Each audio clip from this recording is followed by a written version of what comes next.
I'm backstage at Madison Square Garden, and Blassie comes to me, and he says, "Hey, kid, don't you live in Scarsdale?" Yes, sir, I do. And he says, "Well, I live in Hartsdale.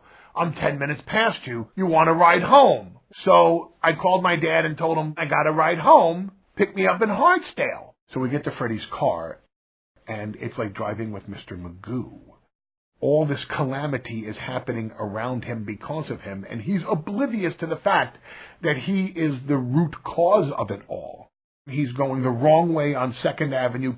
We get on the FDR Drive. He careens out from the right lane all the way over into the left lane. People are swerving, honking, flipping him the finger, screaming at him. And all along, Freddie's going, "See, that's the type of heat that a manager's supposed to get, and then you put it on your guy." Freddie thinks it's because he's Freddie Blassie, and meanwhile, he's almost killing people all over the streets of New York City. So I'm not saying a word. "Oh yeah, you're the best," and meanwhile, I'm biting my fingernails down to the bone because I don't know if I'm going to get home alive. So as we get on the Deegan Expressway, Freddie literally puts the car up against the guardrail, and we're driving almost sideways.